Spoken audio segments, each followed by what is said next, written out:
Tests of knowledge are an important and perhaps necessary component of higher education at both college and university levels.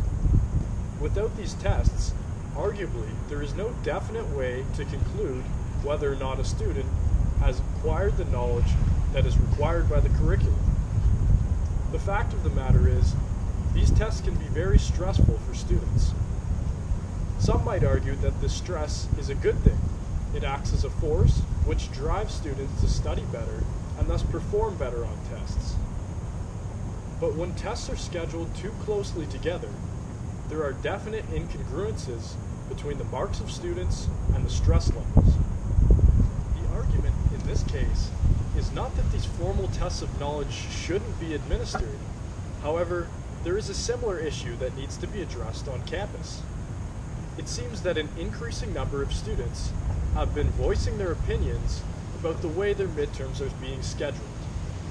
Thus, in this video, I will investigate the question of, is midterm scheduling a threat to the health of students on campus? And so, the question remains, why do I feel that midterm scheduling is a problem to the health of individuals here on campus? It's not the actual act of picking up a pencil and writing your midterm that might be harmful. Rather, I believe that there might be a link between having too many midterms scheduled too closely together and factors that are known to contribute negatively to health.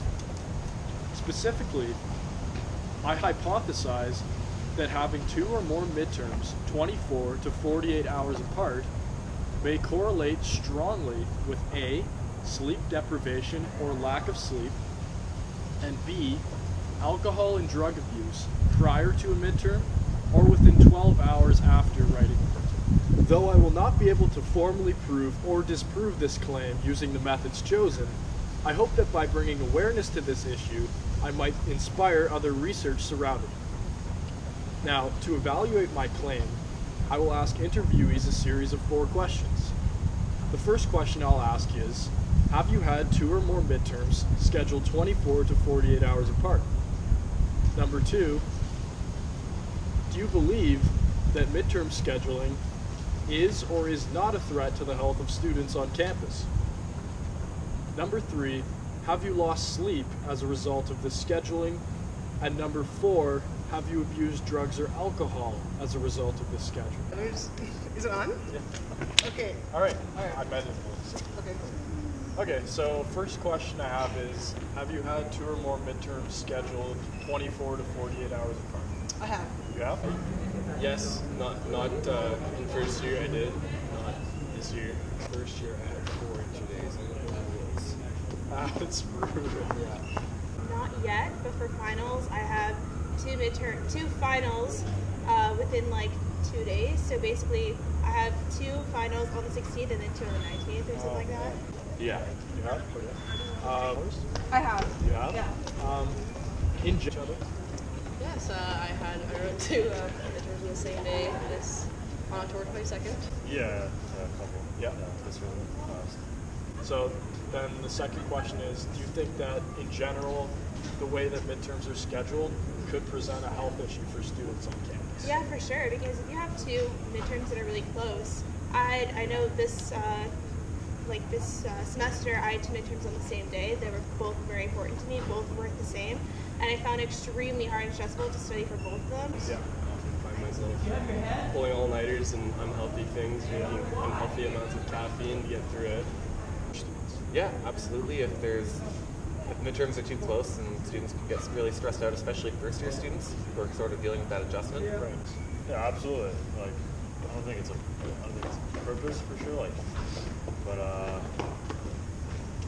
in the past, I felt like I just have to learn to deal with it, and then especially this year, I realized like, the health cost on your psyche and just the way you go on with life. Like, sometimes you just don't know how to handle those things. And that could definitely manifest itself with like mental health issues. Yeah. Like, Have you personally lost sleep due to the scheduling of your midterms? Yeah, I usually don't do the early morning thing, just very late night. Very late night study? Definitely. Definitely? Yeah. Yeah, a lot of late nights staying up to study, or early mornings to study for both. Yes, I have lost Yeah. sleep as a result of the scheduling. Don't sleep very much. I didn't sleep very much that whole week, actually, probably. Yes, I can Definitely say I've Okay. lost many hours of sleep. Yeah, for sure. Not just like I had to do work, due to like heavy workload. Like I couldn't sleep because of stress. Right. Okay. Have you used drugs or alcohol within 12 hours of finishing your exams? Multiple times. All right. I've smoked a lot of cigarettes during my midterm season, so I would say yes. Yes. Yes. Yes. Okay. I have gone out drinking after my exams. Not those ones, but some, yes.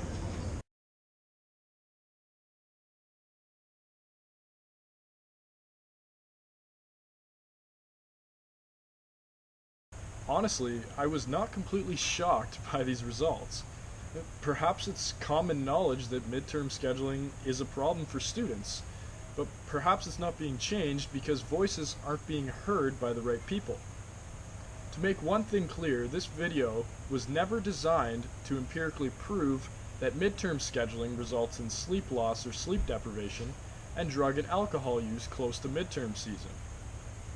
It is subject to voluntary response bias among many other forms.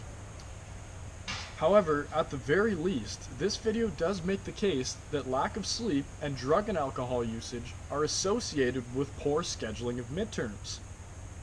In my opinion, this is a serious issue. From my sample, we can see that it's affecting the majority of students. Western University's health page seems adamant on giving tips such as get enough sleep or minimize drug and alcohol usage.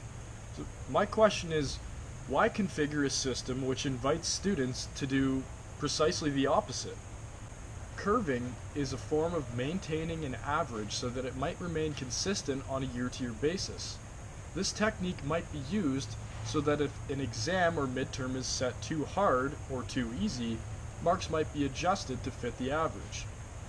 Another less well-known technique of maintaining an average is midterm scheduling. It's clear from this video that the scheduling of midterms has health effects on students on campus. In turn, these health effects manifest themselves in the marks of those whose midterms were scheduled too closely together. In my opinion, there's a very simple solution to all of this. The Office of the Registrar needs to change the formatting of test scheduling. It's not useful to extend the midterm season or extend the final season.